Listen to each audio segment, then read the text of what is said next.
Bonsoir Françoise Keuten. Alors vous êtes évidemment dessinateur de bande dessinée et vous avez aussi refait en partie la scénographie de la maison Autrix. Ce soir, vous célébrez les 10 ans de ce lieu d'exposition et vous nous annoncez dans le même temps sa fermeture provisoire. Pourquoi ?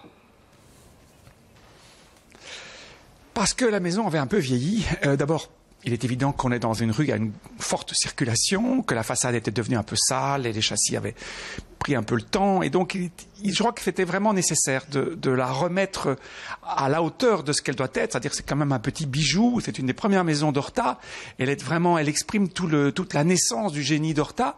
Elle est en même temps très simple, très modeste, mais elle est très soignée dans son détail. Et on avait le sentiment qu'elle n'était plus tout à fait à la hauteur de ça. Les technologies aussi de scénographie avaient vieilli. Il fallait donc un peu la réinventer.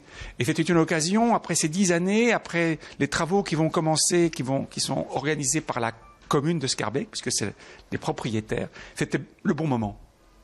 Un musée qui, il faut le dire, souffre d'un manque de fréquentation et donc aussi de rentrée financière. Est-ce qu'à long terme, c'est un lieu qui pourra continuer à exister sur le plan économique ? Alors, manque de fréquentation, je dirais pas ça, parce que c'est quand même presque 10 000 personnes par an, et ça depuis 10 ans, avec des pics quand on a une exposition Horta, quand on a des événements un petit peu plus visibles comme ça. Mais évidemment, c'est un micro-projet. Il y a une fragilité parce que ce n'est que 2 personnes, 2 salaires, et qu'il faut malgré tout financer ça dans un lieu, dans un contexte qui est pas facile.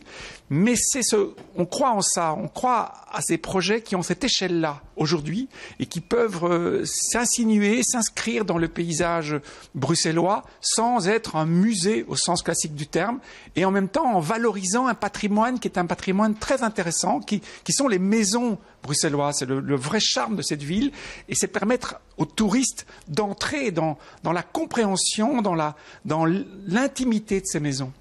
Alors cette rénovation, elle servira aussi peut-être à accueillir plus de visiteurs, on vous le souhaite en tout cas. Qu'est-ce qui va changer dès l'année prochaine ? Eh bien, écoutez, l'idée, c'est vraiment d'aller encore plus loin, c'est-à-dire de permettre aux gens de sentir un petit peu la maison dans tous ses détails, dans ses... J'en dirais je voudrais un petit peu que ce soit une Madeleine de Proust des maisons bruxelloises, c'est-à-dire ce moment où on a le sentiment que c'est un peu la maison de votre grand-mère, elle vient de partir, elle a fait des courses et qu'il y a encore ses vêtements qui sont posés et qu'on voit comme les ombres, comme qu'on ait encore l'odeur du chocolat chaud, l'odeur du savon venant de la buanderie, et c'est toutes les émotions d'une maison qu'il faudrait ressentir. Et c'est pour ça qu'on veut réinventer la scénographie. C'est profiter des technologies d'aujourd'hui, remettre tout ça à jour et faire en sorte qu'elle reste à une source d'émerveillement.